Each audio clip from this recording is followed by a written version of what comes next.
અમદાવાદના ચૌલજ ગામે આવેલા શ્રી ચૌલજ હનુમાનજીના મંદિરે ભક્તિભર્યા મારુતિ હવન યોજાયો હતો.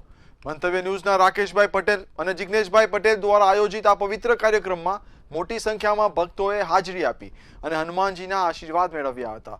શું છે વધુ વિગત જોઈએ ખાસ અહેવાલમાં.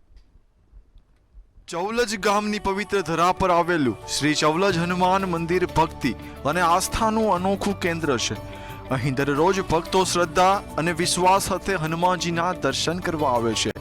આ પવિત્ર સ્થાને આજે ભક્તિભર્યો મારુતિ હવનનું આયોજન કરવામાં આવ્યું છે, જે મંદિરની આધ્યાત્મિક મહિમાને વધુ ઉજાગર કરે છે.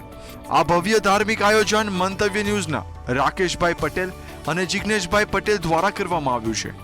ભક્તિ અને સેવાભાવથી પ્રેરિત આ કાર્યક્રમમાં ગામ અને આસપાસના વિસ્તારોમાંથી અનેક ભક્તો ઉપસ્થિત રહ્યા છે. હવનના પવિત્ર મંત્રોચ્ચાર સાથે સમગ્ર મંદિર પરિસર ભક્તિમય વાતાવરણથી ગુંજી ઉઠ્યું છે.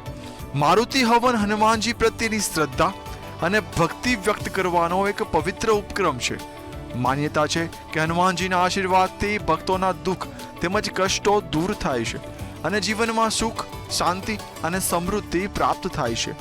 આ હવન દ્વારા ભક્તો ભગવાન પ્રત્યેની પોતાની ભાવના વ્યક્ત કરી રહ્યા છે અને સમગ્ર વિશ્વના કલ્યાણ માટે પ્રાર્થના કરી રહ્યા છે. શ્રી ચૌલજ હનુમાનજી મંદિરનું વિશેષ મહત્વ છે. અહીં વર્ષો જૂની પરંપરા મુજબ વિવિધ ધાર્મિક કાર્યક્રમો અને ઉત્સવો ઉજવવામાં આવે છે. મંદિર માત્ર પૂજા અર્ચનાનું સ્થાન નથી, પરંતુ ગામના સાંસ્કૃતિક અને ધાર્મિક જીવનનું કેન્દ્ર પણ છે. આજે યોજાયેલ મારુતિ હવન માત્ર એક ધાર્મિક વિધિ નથી, પરંતુ ભક્તિ, એકતા અને સંસ્કૃતિનું સુંદર પ્રતિબિંબ છે.